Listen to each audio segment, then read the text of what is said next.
Bismillahirrahmanirrahim. Assalamu alaikum. The topic of this video lecture is definite integrals. Before the definite integrals, we will develop the concept of area under a certain curve. So, curve means a function, because geometrically we know that geometrically definite integral gives area under the curve. Definite integral gives area under a curve. So to discuss definite integrals, first we will develop the concept of area under the curve, then how we can find the area under the curve.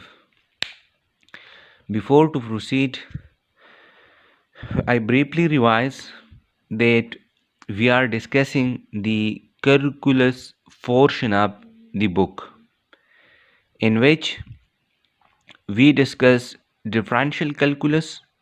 Now this definite integral is the topic from integral calculus. So I briefly show the sketch, and then we will proceed towards area under the curve.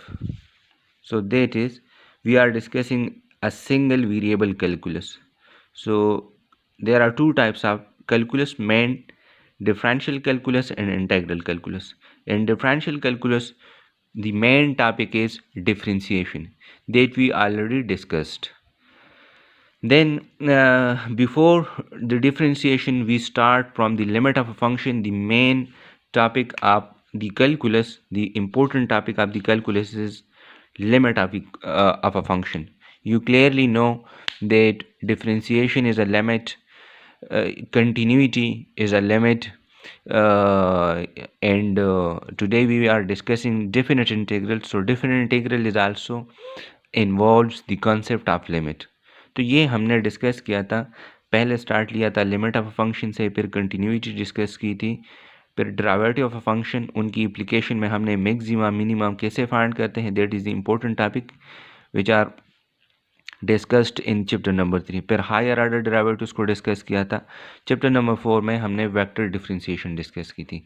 Chapter number 5, this is another portion of the calculus, that is integral calculus. Integral calculus के अंदर main topic integration होता है. Integration के दो अकसाम हैं main, एक indefinite integration है और एक डेफिनिट इंटीग्रेशन है.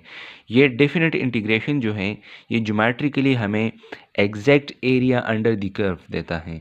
तो ये कंसेप्ट आज हमने इस वीडियो लेक्चर के अंदर सीखना है. डेफिनेट इनडेफिनिट इंटीग्रेशन जो है, इसको थोड़ा सा टच दूंगा, क्योंकि जब हम डेफिनेट इंटीग्रल्स को इवालुएट करेंगे by using fundamental theorem of calculus, तो उसमें आपके पास एंटी डेरिवेटिव की बात आएगी या इनडेफिनिट इंटीग्रल की बात आएगी. तो यहाँ से थोड़ा सा इसको रिवाइज करके फिर इसकी तरफ जाएंगे. So that is all about the first 5 chapters. ये जो आप इस चार्ट में आप देख सकते हैं, that are the first 5 chapter which is the course of calculus, single variable calculus. Actually we are discussing those function in which only one independent variable. So this is a single variable calculus. ये सारा discussion हमने किया हुआ था. Okay, area under the curve से पहले आप सबको पता है कि इनडेफिनिट इंटीग्रल या एंटी डेरिवेटिव कैसे कहते हैं. ये हम इसको डिस्कस करेंगे, लेकिन इससे पहले रिकॉल आप सबको याद आ जाएगा कि indefinite integral. Now let's say we have a function f of x, then the indefinite integral of the given function f of x is denoted like this: integral f of x dx, and that is equal to capital F of x plus c if f dash of x is equal to this integrand. Mean this capital F of x is the antiderivative of this small f of x. So that is the indefinite integration. That is the indefinite integration. Now the topic is definite integrals. So definite integral geometrically हमें area under the curve देता है. जिस तरह derivatives आपके पास geometrically slope of a tangent line आपको देता है, तो यहाँ पे हमारे पास जो डेफिनेट इंटीग्रल है ये हमें एरिया अंडर द कर्व देगा. किस तरह? For example if I consider a function, इस टॉपिक को हमने डिस्कस करना है. Let's say if I consider a function if f x is equal to x square and let's say the restricted domain is 0 to 4. So now the graph of this function from 0 to 4 is, this is the graph of this function. So there will be 16, that is 4 and that is 0. So this is the given curve. Now this is the area under this curve, this area. This is the area under this curve. So if you need to take the definite integral of this function from 0 to 4, because the given function is defined on this closed interval, so that definite integral will give you this area which is under the given curve f of x is equal to x square. Okay, so 0 to 4 fx dx, that gives you the exact area, exact or the accurate area under the curve, area under the curve. Now you see that the function domains, restricted domain started from 0 and ends at 4. So this 0 is called the lower limit, and this 4 is called upper limit. So when the limits of integrations or integrals are given, then such type of integrations are called definite integrations, and definite integrals always give you area under the curve. So that is, now the question arises that how we can find this area. हम ये जो area under the curve है वो किस तरह हम find करेंगे, इस इंटीग्रल्स को हम इवालुएट किस तरह करेंगे. तो इसको आगे प्रोसीड करने के लिए हम प्रॉपरली जाते हैं डेफिनेट इंटीग्रल्स. डेफिनेट इंटीग्रल्स मैं यहाँ पे जो डिस्कस करना चाहता हूँ वो है एरिया अंडर अ कर्व. तो यहाँ इन जनरल आप डिस्कस करेंगे. आपके पास लेट से कर्व जो है y is equal to f of x, ये एक कंटिन्यूस कर्व है, continuous function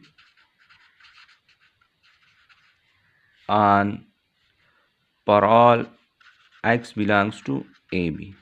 So this is the restricted domain of this function.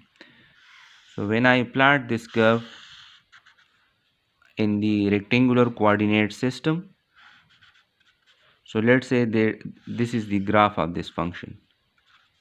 Now this is A and the right hand point on the closed interval is B. So if you need to find out this area, you need to take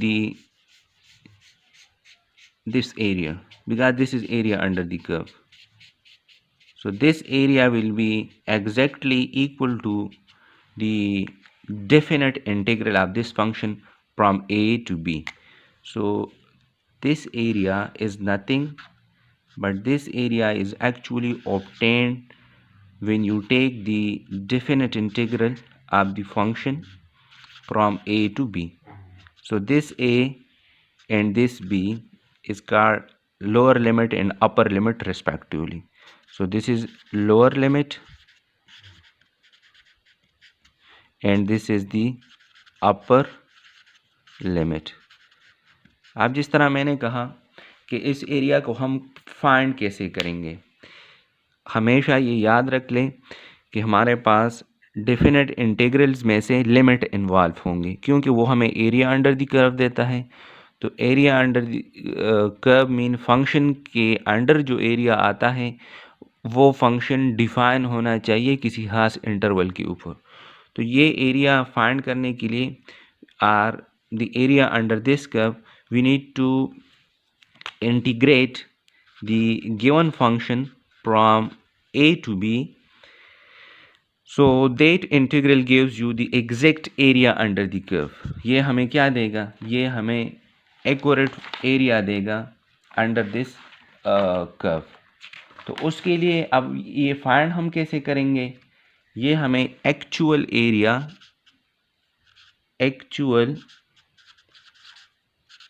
area under F x देगा। ये जो आपके पास definite integral से ये आपके पास actual जो ये area जिसको मैंने शेड किया है ये आपको यहाँ से मिलेगा। अब क्वेश्चन अराइज होता है कि ये एरिया मैं किस तरह फाइंड करूँगा, what will be the procedure. तो प्रोसीजर की तरफ जाने से पहले आप सबको मैंने बताया कि फंक्शन आपका कंटिन्यूस होना चाहिए और फंक्शन किस खास इंटरवल के ऊपर डिफाइन होना चाहिए। तो यहाँ हमने जो फंक्शन लिया है वो फंक्शन आप देख लें, वो डिफाइन है on close interval A B and also continuous on that close interval. अब ये आपका इंटरवल है जिस पे फंक्शन डिफाइन है, मीन ये आपका डोमेन है। तो इसी डोमेन को आपने अब डिवाइड करना है सब इंटरवल्स में, और उन सब इंटरवल्स का विड्थ जो होगा वो हम सेम रखेंगे। तो इक्वल सब इंटरवल में इसको आप डिवाइड कर लें। तो इसको मैं अब डिवाइड करता हूँ n इक्वल सब इंटरवल्स में।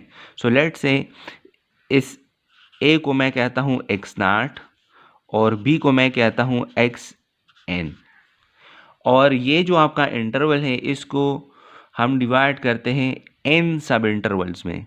तो ये देखें, ये आपका होगा x0, तो यहाँ पे होगा आपका x1, फिर यहाँ हम करते हैं x2, let's say this is x3 and so on. ये आपका होगा xn-2 let's say, and let's से दिस इज xn-1, और ये आपका है b मीन xn। तो ये आपके पास n सब इंटरवल्स हैं। ये आपका पहला इंटरवल x0 x1, फिर दूसरा इंटरवल आपका है x2 x1 sorry x1 x2, तीसरा सब इंटरवल आप देख सकते हैं कि वो हमारे पास है x2 x3 x2 x3, इसी तरह सो ऑन। आपका आखिरी सेकंड लास्ट इंटरवल है xn-2 xn-1, और आपका आखिरी जो इंटरवल है वो है xn और xn-1 और xn। तो ये आपने देख लिया कि हमने अपने इंटरवल को इन सब इंटरवल्स में डिवाइड किया, और इन तमाम सब इंटरवल्स का जो विड्थ होगा ये हमने सेम रखना है। ये हमारे पास क्या होगा, same, mean x1 minus x0 से x2 माइनस x1 से x3 माइनस x2 से आपके पास सेम वैल्यू आनी चाहिए। तो हमने इन शॉर्ट अब हम प्रोसीजर स्टार्ट कर देते हैं। आसान लफ्ज़ों में आप ये समझे कि अगर आपके पास y is equal to f of x एक फंक्शन हो that is continuous and defined on this close interval, and let's say diagrammatically this function, the graph of this function is this। so ये इसके area जो under the curve आएगा वो हमें इसका definite integral देगा। उस एरिया को फाइंड करने के लिए, मीन इस डेफिनेट इंटीग्रल को इवैल्यूएट करने के लिए हमारा प्रोसीजर क्या होगा, हम इस गिवन इंटरवल को n इक्वल सब इंटरवल्स में अपने डोमेन को डिवाइड कर देते हैं। तो उसके लिए मैं जिस तरह यहाँ आप लोगों ने देखा, ए को मैं x0 और बी को मैं xn, और फिर हमने यहाँ पे डिस्क्रिटाइजेशन की। ये आप देख सकते हैं कि this is x1, this is x2, और ये इसी तरह जाएगा। यहाँ पे होगा xn-1 और ये होगा xn, और ये a है आपके पास x0। अब ये तमाम सब इंटरवल जो हैं वो आपके पास ये हैं। देखिए, this is the first sub interval, यहाँ पे this is the second sub interval, फिर आपके पास and so on, this is the last और nth सब इंटरवल। इन सब इंटरवल्स के जो वेड्थ होंगे x1 माइनस x0, ये भी आपके पास डेल्टा x होगा, because we divide the given interval into n sub intervals. यहाँ पे जो आपके पास x2 माइनस x1 होगा, ये भी आपके पास डेल्टा x होगा, and so on xn minus xn-1, ये भी आपके पास डेल्टा x होगा। ओके, तो ये डेल्टा x जो है ये आपके पास सारों के लिए कॉमन है, विड्थ सारे सब इंटरवल्स का कॉमन होगा। यहाँ हम क्या करेंगे, अब आप देख लें इंटरवल के तमाम सब इंटरवल्स के right end points. So these are the right end points of n sub intervals. तो जो राइट एंड पॉइंट्स है, राइट एंड पॉइंट्स के ऊपर आप रेक्टेंगल्स को कंस्ट्रक्ट कर लें। ये देख लें, ये राइट एंड पॉइंट था, तो इसके ऊपर रेक्टेंगल। तो राइट एंड पॉइंट के ऊपर जो रेक्टेंगल का साइड होगा, उसका साइड कर्व के ऊपर ख़त्म हो जाएगा। तो ये आपके पास एक रेक्टेंगल आ जाएगा। अब देखिए, अगर ये हाइट मैंने फाइंड करना है, ये बात गौर से सुन लें, ये हाइट, अगर रेक्टेंगल का मैंने हाइट फाइंड करना है, तो that height is nothing but when you put x1 in the function, so you will get this height. क्योंकि यहाँ से यहाँ तक आपके पास ये f ऑफ x1 होगा ना, सो दैट इज द हाइट। आपके पास सेकंड सब इंटरवल का जो राइट एंड पॉइंट है, इसके ऊपर आप रेक्टेंगल को कंस्ट्रक्ट कर लें। तो यहाँ से आपके पास जो सेकंड रेक्टेंगल कंस्ट्रक्ट होगा, उसका हाइट जो होगा वो f ऑफ x2 होगा by putting this right and point in the function. तो आपके पास रेक्टेंगल्स के हाइट गिवन कर्व से आप ऑब्टेन करेंगे। ये बात गौर जहन में रख लें। और मैंने वेड्थ ऑफ द रेक्टेंगल्स को तो सेम रखा है, डेल्टा x। इसी तरह थर्ड का अगर आप देख लें, तो थर्ड राइट एंड पॉइंट के ऊपर आपने रेक्टेंगल कंस्ट्रक्ट करना है, और उस रेक्टेंगल का हाइट जो होगा वो होगा f ऑफ x3, और ये रेक्टेंगल आपके पास कंस्ट्रक्ट हो जाएगा। तो you see that the area under the curve is actually converted into the sum of the areas of rectangles. लेकिन ये अप्रोक्सीमेट होगा, क्योंकि आप इस रेक्टेंगल में देख ले ये एरिया ज़्यादा आ रहा है। सिमिलरली इसी तरह आप प्रोसीड करेंगे, तो यहाँ पे ये जो आपका इंटरवल है, यहाँ पे आपके पास होगा xn-3। तो यहाँ पे अगर आप ड्रा करते हैं आपका एक राइट एंड पॉइंट, तो इसका हाइट आपके पास ये होगा। फिर यहाँ आप देख लें, तो ये रेक्टेंगल आपका ड्रा होगा। तो इस रेक्टेंगल का अगर आपने एरिया फाइंड करना है, इसी का आप ये देख लें यहाँ पे, तो इसके लिए हम क्या करेंगे, वेट तो आपको पता है कि तमाम रेक्टेंगल्स के वेट हमने सेम रखे हैं, लेकिन इसका हाइट आपके पास राइट एंड पॉइंट्स को फंक्शन में पुट करने से आपको मिलेगा। सिमिलरली आपका आखिरी जो रेक्टेंगल बनेगा वो इसी तरह बनेगा। तो इसका हाइट आपने फाइंड करना है, तो you need to put this xn in the function. तो ये right end points, sub interval के राइट एंड पॉइंट्स के ऊपर हम रेक्टेंगल्स कंस्ट्रक्ट करते हैं, और उन रेक्टेंगल्स का height right and point function में पुट करने से आपको हाइट मिलेगा। आपने इनके अलावा तमाम रेक्टेंगल्स के विड्थ को डेल्टा x कहा है, सेम हमने रखा है। तो अगर मैं इन तमाम रेक्टेंगल्स की एरिया को ऐड कर लूँ, so that will be the approximate area under the curve. क्योंकि ये अप्रोक्सीमेट इसी वजह से होगा कि ये एरिया आप देख सकते हैं कि ये ज़्यादा आ रहा है, यहाँ पे ये थोड़ा सा एरिया ज़्यादा आ रहा है, ये एरिया हमारे पास ज़्यादा आ रहा है। तो यहाँ पे जब आप एरिया अंडर द कर्व को the areas of the rectangle, sum of the areas of the rectangles में कन्वर्ट करेंगे तो ये आपके पास एक्यूरेट नहीं आएगा, क्योंकि हमने इंटरवल्स को डिवाइड किया है n सब इंटरवल्स में। अगर जितने सब इंटरवल्स को आप इंक्रीज करेंगे उतना आपके पास विड्थ डिक्रीज होगा और एक्यूरेसी इंक्रीज होगी। Mean when you increase the number of rectangles or the number of subintervals, the width of each rectangle will be decreases and the accuracy, mean you are then approach towards the accurate or the actual area under the curve। तो यहाँ पे असल में आप देख लें ये concept, यहाँ पे फिर मैं रिवाइज करवा दे रहा हूँ।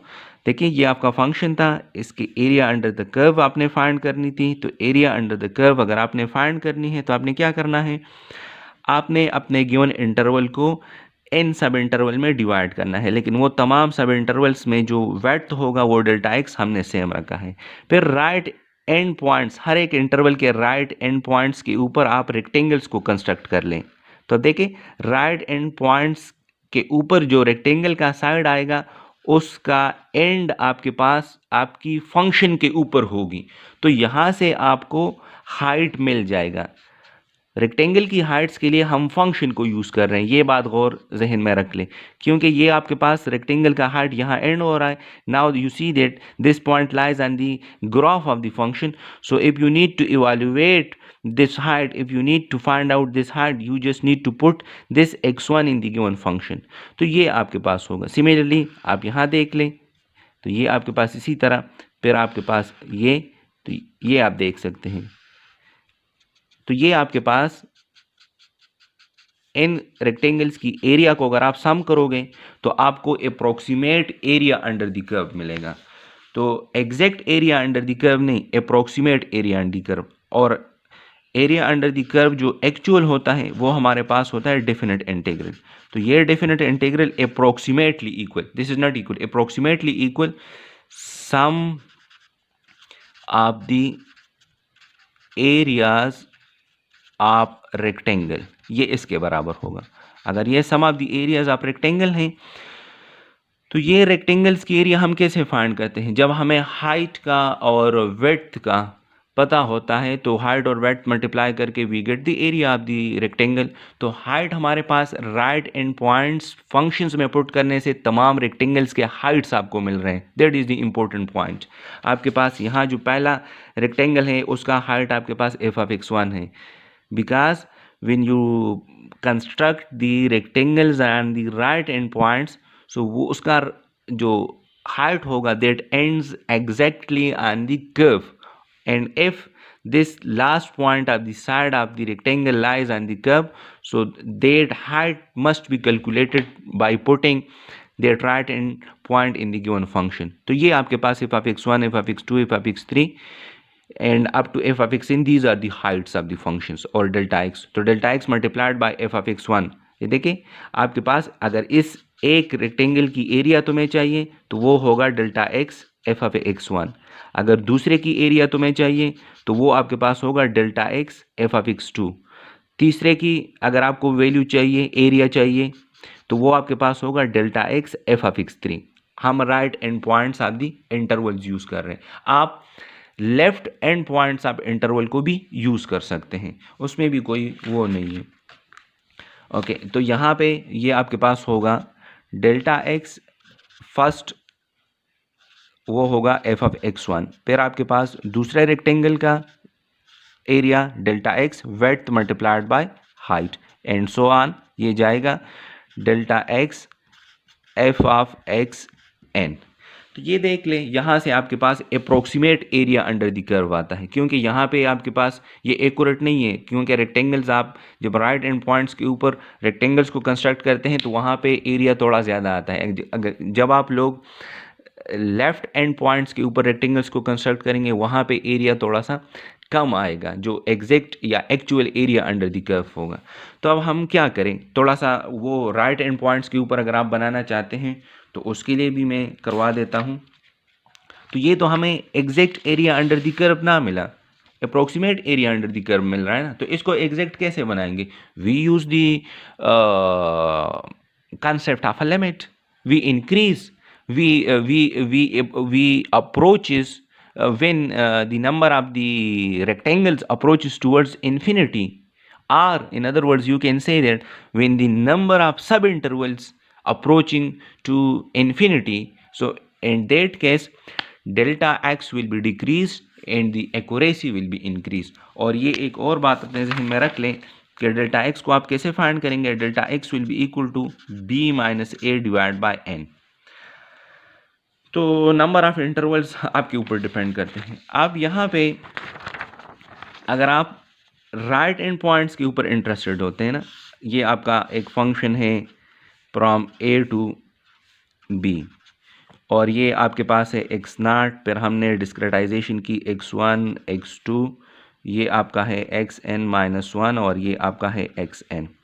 Now you are interested to make the rectangles on the right end points of each interval, sub interval, left end point. यहाँ पे आप अब रेक्टेंगल्स को कंस्ट्रक्ट करना चाहते हैं तो आप बिल्कुल यहाँ पे भी रेक्टेंगल्स को कंस्ट्रक्ट कर सकते हैं। तो आप देख लें, ये आपका राइट एंड पॉइंट्स, ये एक्स नाट, तो यहाँ पे आपके पास हाइट यहाँ से कैलकुलेट होगा, फिर आप देख लें ये ऐसी होगा, तो फर्स्ट रेक्टेंगल आपके पास इसी तरह बनेगा। फिर जो दूसरा रेक्टेंगल होगा राइट एंड पॉइंट्स में, अब लेफ्ट एंड पॉइंट्स में यूज़ कर रहा हूँ, तो आप देख लें आखिरी रेक्टेंगल आपके पास इसी तरह बनेगा। तो आपने अब अगर इसका एरिया फाइंड करना है तो इसमें तो हमने सब इंटरवल्स का विड्थ सेम रखा है, तमाम का डेल्टा एक्स होगा, लेकिन यहाँ पे अब जो हाइट होगी वो आपके पास एफ ऑफ एक्स नाट होगी। So delta x F of x nought आपके पास ये एरिया होगा। यहाँ अगर आपने इसको अब तो लेफ्ट हैंड पॉइंट, तो ये आपके पास एफ ऑफ एक्स वन जो होगा that will be the height of this second rectangle, और इसका वेट जो है वो डेल्टा एक्स है, delta x F of x one multiply करके आपको ये मिलेगा। आखिरी रेक्टेंगल का जो हाइट है वो आपके पास होगा f of x n minus one, क्योंकि आप देख सकते हैं कि इस साइड का आखिरी पॉइंट फंक्शन के ग्राफ के ऊपर है, तो ये पुट करने से आपके पास ये हाइट आपको मिलेगा। तो यहाँ अगर आप देख लें ये एरिया मिसिंग है, ये एरिया आपके पास मिसिंग है, तो यहाँ से भी जब हम sum of the areas of rectangle find करेंगे तो वो एग्जैक्ट एरिया या actual area under the curve नहीं होगा। तो इसको हमने exact area under the curve अगर बनाना है तो इसके लिए हम क्या करेंगे? इसके लिए हमने यूज़ करना है the concept of the limit. So जब मैं नंबर ऑफ सब इंटरवल्स को इंक्रीज कर दूं, mean when n goes to infinity, तो उस केस में आपके पास डेल्टा x जाएगा ज़ीरो की तरफ और नंबर ऑफ रेक्टेंगल्स जो होंगे वो भी आपके पास जाएंगे इन्फिनिटी की तरफ, और उस केस में आपका इनडेफिनिट इंटीग्रल ये जो है ये एक्यूरेट वैल्यू देगी, accurate area under the curve देगा। तो यहाँ पे अगर हम ये करें, अगर ये exact area under the curve तुम्हें चाहिए तो इसके लिए तुमने क्या करना है? इसके लिए तुमने नंबर ऑफ सब इंटरवल्स के ऊपर लिमिट n के ऊपर आपने लिमिट अप्लाई करना होगा। तो वो देखिए limit n tends to infinity, delta x में सारों में कॉमन है तो कॉमन, और ये f of x one f of x two up to f of x n, इसको कम्पैक्ट फॉर्म में ऐसे लिख सकता हूँ कि i runs from one up to n f of x i. So that is the basic definition of the definite integral. और यहाँ पे आपके पास एरिया देखिए ना, जब भी आप नंबर ऑफ सब इंटरवल्स को इंक्रीज कर लें, ये देखें यहाँ पे अगर मैं ये ए और B number of sub interval अगर मैं 2 रखना चाहता हूँ 2, तो उस केस में आपके पास 2 rectangles, number of sub intervals आपके पास 2 हैं, तो इस n आपका 2 हो गया, तो डेल्टा x कैसे फाइंड करोगे? वो होगा b minus a divide bye n। तो डेल्टा x आपके पास होगा b minus a divide by 2। तो यहाँ पे आपके पास बीच में इसको डिवाइड कर लें, b minus a divide by 2। तो अब देखिए ये let's say this is c, तो ये भी आपका डेल्टा x ये भी आपके पास डेल्टा एक्स। अब आपका एक सब इंटरवल ये है, एक सब इंटरवल ये है। राइट हैंड पॉइंट्स को यूज़ करते हो, लेफ्ट हैंड पॉइंट को यूज़ करते हो, it's your choice to make a rectangle. मैं राइट हैंड पॉइंट्स को यूज़ करता हूँ, तो यहाँ एक रेक्टेंगल इसी तरह बन जाएगा और दूसरा रेक्टेंगल ऐसी बन जाएगा। तो अब देखिए ये हाइट, इस पहले रेक्टेंगल का हाइट आपका क्या होगा, जो गिवन फंक्शन होगा उसमें सी पुट कर ले और डेल्टा एक्स, और फिर ये हाइट जो अगर आपने फाइंड करना है तो delta x F of b, क्योंकि राइट एंड पॉइंट्स यूज़ कर रहा हूँ। तो यहाँ से जो एरिया मिलेगा वो approximate area under the curve होगा, क्योंकि आप देख सकते हैं कि आपका कर्व ये है, तो exact area under the curve इसके नीचे होगा, तो ये जगह ज़्यादा आ रहा है। लेकिन इसी सेम फंक्शन के अंदर आप अगर नंबर ऑफ सब इंटरवल्स को अब 4 कर दें, तो उस केस में आप देख लें, रफली मैं ड्रा कर रहा हूँ, तो उस केस में आप देखिए 4 सब इंटरवल्स होंगे।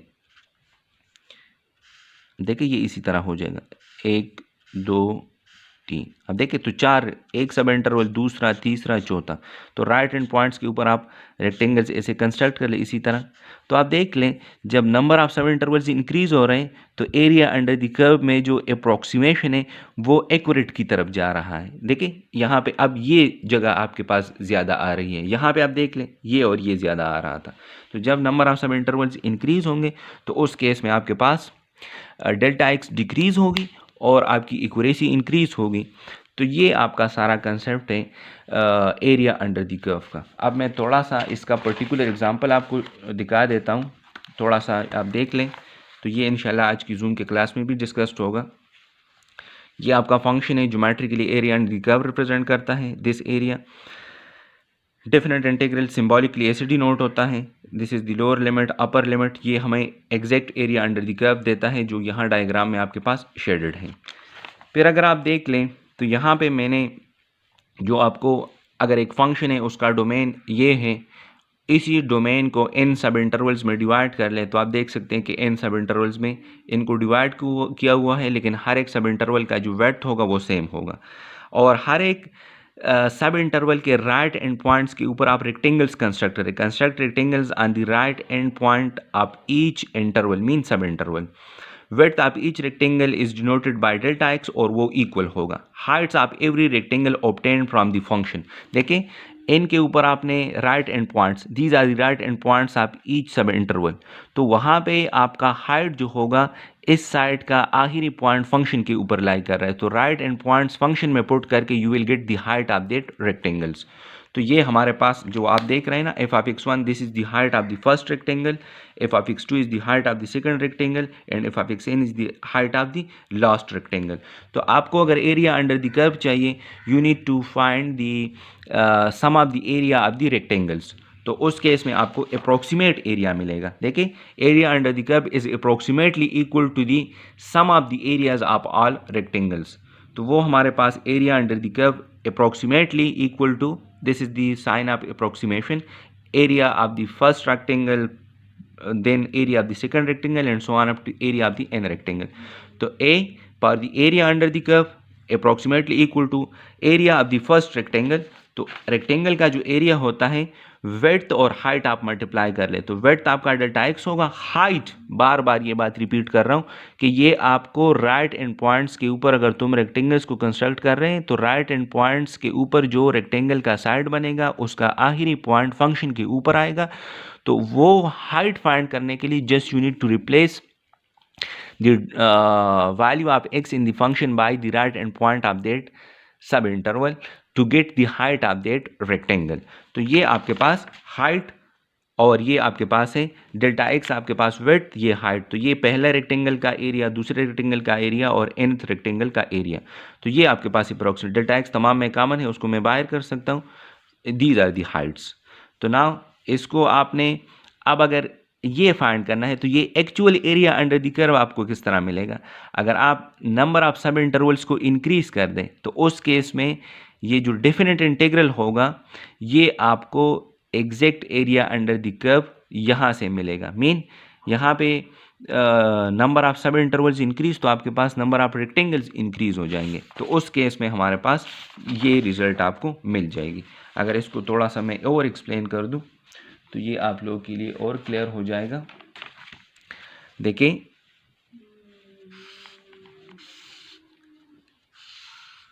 आप का ये फंक्शन है। तो अब देखिए सब इंटरवल्स को आप ज़्यादा करें, ये एक सब इंटरवल, ये दूसरा सब इंटरवल, आप ये छोटे छोटे जो मैं ड्रा कर रहा हूँ, ये तीसरा सब इंटरवल, चौथा सब इंटरवल, पांचवा सब इंटरवल, तो जितने सब इंटरवल्स आपके पास इंक्रीज होंगे इनका विड्थ मैं सेम रख रहा हूँ। तो अब देखिए ये छोटे छोटे रेक्टेंगल्स आपके पास कंस्ट्रक्ट होंगे, देखिए ये रेक्टेंगल्स आपके पास कंस्ट्रक्ट हो रहे हैं। तो जितने ज़्यादा रेक्टेंगल्स आपके पास होंगे, मीन जितने ज़्यादा सब इंटरवल्स आपके पास होंगे, तो उतने ज़्यादा आपके पास एक्यूरेसी होगी। जितने ज़्यादा सब इंटरवल्स जितने, तो उतनी ज़्यादा आपके पास एक्यूरेसी, आपको exact area under the curve मिलेगा। तो इसका मतलब यही हुआ कि अगर आप limit n tends to infinity apply कर लें किस चीज़ के ऊपर, the sum of the areas of the rectangles, तो वो आपके पास F of x1 mean F of one f1 f2 up to fn। तो ये n आपके पास अगर इन्फिनिटी की तरफ जाएगा तो नंबर ऑफ रेक्टेंगल्स इंक्रीज होंगे। जब नंबर ऑफ इंटीग्रल कब इंक्रीज होंगे, जब आपके पास सब इंटरवल्स इंक्रीज होंगे, क्योंकि सब इंटरवल्स के ऊपर आप एक रेक्टेंगल्स कंस्ट्रक्ट करते हो ना, हर एक सब इंटरवल के ऊपर एक रेक्टेंगल होता है, तो वहाँ से ये चीज़ें आपको मिलेंगी। So that is the definition of the definite integral. तो आप देख सकते हैं कि डेफिनेट इंटीग्रल के डिफिनीशन में भी आपके पास लिमिट इन्वॉल्व है, सही है। सो that is also limit. Limit chapter number 1 topic number 1 से हमने स्टार्ट किया हुआ है और ये कैलकुलस की आखिरी टॉपिक तक लिमिट का कंसेप्ट आ रहा है। So that's why I said in the classes that limit is the most important topic in the calculus.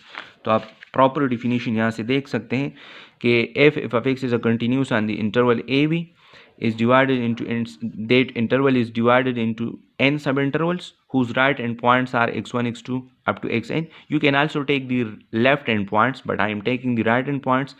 Then the definite integral of the f of x form from a to b is symbolically denoted by this, and that will be exactly equal to limit n tends to infinity delta x multiplied by f of x1 up to f of x n। तो compact form में इसको आप ऐसे भी लिख सकते हैं। ये summation i runs from 1 up to n होगा, तो i1 फिर प्लस फिर i2 फिर प्लस फिर i3 फिर प्लस, और समेशन सम के लिए यूज़ होता है, और डेल्टा एक्स आपने यहाँ से। तो इसका एक स्पेसिफिक एग्जांपल यहाँ पे आप लोग को दे देता हूँ। अगर आपका फंक्शन है y is equal to x square defined on this close interval A B और and continuous on this, number of sub intervals आप 2 रख लें। तो जब नंबर ऑफ सब इंटरवल्स आपके पास 2 है तो delta x b minus a divide by 2, तो ए की वैल्यू 0 बी की वैल्यू 2, तो 2 minus 0 divide by 2 equal to 1। तो यहाँ पे आपके पास 2 राइट एंड पॉइंट्स है, एक 1 है और एक आपके पास 2 है। सो 1 के ऊपर जब हमने रेक्टेंगल को कंस्ट्रक्ट किया तो वो आपके पास ये रेक्टेंगल आ रहा था, और 2 के ऊपर जब हमने रेक्टेंगल कंस्ट्रक्ट किया वो ये था। तो इस पहले रेक्टेंगल का हाइट आपके पास होगा 1 फंक्शन में पुट करने से, क्योंकि ये पॉइंट जो है वो फंक्शन की ग्राफ के ऊपर पड़ा है, तो that is the height of that rectangle. तो heights are calculated from the functions. तो यहाँ पे आपका डेल्टा एक्स 1 है और आपका हाइट f1 है, f ऑफ 1 है, और ये डेल्टा एक्स आपके पास 1 है, हाइट आपके पास f ऑफ 2 होगा, बिकॉज राइट एंड पॉइंट के ऊपर मैं रेक्टेंगल को कंस्ट्रक्ट कर रहा हूँ। तो ये area under the curve, exact area under the curve, इस कर्व के नीचे जो एरिया है वो है, लेकिन यहाँ पे हमने सब इंटरवल्स को 2 रखा है, तो यहाँ पे आपके पास एक्यूरेसी कम होगी। ये जगह जो आप देख सकते हैं ना, ये जगह और ये जगह, ये ज़्यादा आ रहा है। अब इस एक्यूरेसी को इंक्रीज करने के लिए नंबर ऑफ सब इंटरवल्स को आपने इंक्रीज करना होगा। तो नंबर ऑफ सब इंटरवल मैंने 4 रखे, तो डेल्टा एक्स आपके पास b minus a divide by 4, तो b की वैल्यू 2 है, 2 माइनस 0 डिवाइड बाई 4, तो 0.5 आ रहा है।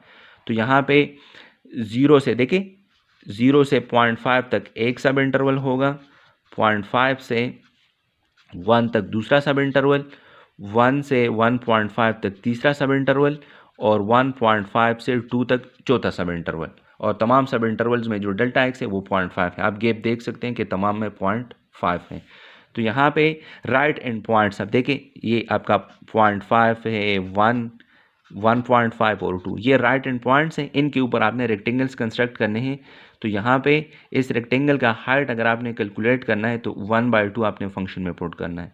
तो ये आपका पहला रेक्टेंगल है। तो ये आपके पास क्या होगा, 0.5 multiplied by f of x1, F of x1 mean F of 1/2। ये आपके पास दूसरा रेक्टेंगल है। तो दूसरा रेक्टेंगल का जो हाइट होगा वो एफ ऑफ x2 होगा, x2 मीन 1। तीसरा रेक्टेंगल आपके पास ये है, तो ये आपके पास होगा एफ ऑफ x3, उसका ये हाइट। ये आपके पास चौथा रेक्टेंगल, तो इसका हाइट एफ ऑफ एक्स 4 होगा और वेट तो आपके पास डेल्टा एक्स है। तो यहाँ पे पुट करके आपको approximate area under the curve मिलेगा। तो आप देख सकते हैं कि जब आपके पास नंबर ऑफ सब इंटरवल्स 2 थे तो उस केस में ये जगह भी ज़्यादा आ रहा था और ये जगह भी ज़्यादा, तो आपके पास एक्यूरेसी कम थी। लेकिन नंबर ऑफ सब इंटरवल्स जब आपने इंक्रीज़ किए तो आपके पास एक्यूरेसी इंक्रीज़ हो रही है। तो that's how you can find the exact area under the curve. So that is the definition of the function definite integral. ये आपके पास डेफिनेट इंटीग्रल की मेन डिफिनीशन है जिसमें आपके पास क्या इन्वॉल्व है, लिमिट इन्वॉल्व है। ये आप यहाँ से फिर देख सकते हैं कि that is the definition, that is the definition. सही है, ओके। ये जो सारा काम है that is not included in your course, लेकिन ये हमें चाहिए हमारे कोर्स के अंदर 5.5 से इंक्लूड है। तो उसमें फंडामेंटल थ्योरम ऑफ कैलकुलस है। ये प्रोसीजर बड़ा मुश्किल है। मैं किस तरह कितने सब इंटरवल्स को लूँगा, अगर आप 200 सब इंटरवल्स भी ले लें तो 200 रेक्टेंगल्स कंस्ट्रक्ट होंगे, उनमें भी आपके पास एक्यूरेसी एग्जैक्टली, आपका एरर एग्जैक्टली ज़ीरो तो नहीं होगा, एन को तो आपने इन्फिनिटी की तरफ लेके जाना है। तो ये प्रोसीजर आपके पास बहुत मुश्किल है। तो इस but this is the definition of the definite integral. तो इस प्रोसीजर की बजाय हम एक दूसरा तरीका यूज़ करते हैं, एक थ्योरम को यूज़ करते हैं जो हमारे पास area under the curve mean definite integrals की इवैल्यूएशन के लिए यूज़ होता है, और वो थ्योरम कहलाता है फंडामेंटल थ्योरम ऑफ कैलकुलस। तो हम सारा डेफिनेट इंटीग्रल्स की evaluation fundamental theorem of calculus के थ्रू करेंगे, और फंडामेंटल थ्योरम ऑफ कैलकुलस के अंदर आपके पास definite integral indefinite integration mean anti derivative involve है। तो नेक्स्ट वीडियो लेक्चर के अंदर ये आपको समझाऊंगा, और फिर हम जाएंगे एक्सरसाइज 5.5 की क्वेश्चंस के ऊपर, और कुछ एग्जाम्पल्स और कुछ एक्सरसाइज के क्वेश्चंस आपकी 5.5 से एक्सेलरेटेड कोर्स में इंक्लूड हैं। 5.4 इंक्लूड नहीं है, लेकिन फिर भी मैंने डेफिनेट इंटीग्रल की बेसिक जो डिफिनीशन है उसके ऊपर डिटेल से आप लोग को बात करवाई। तो इसको आप देख लें, जूम क्लास में भी ये आज डिस्कस होगा, और फिर इंशाल्लाह हम जाएंगे फंडामेंटल थ्योरम ऑफ कैलकुलस के ऊपर। Thank you.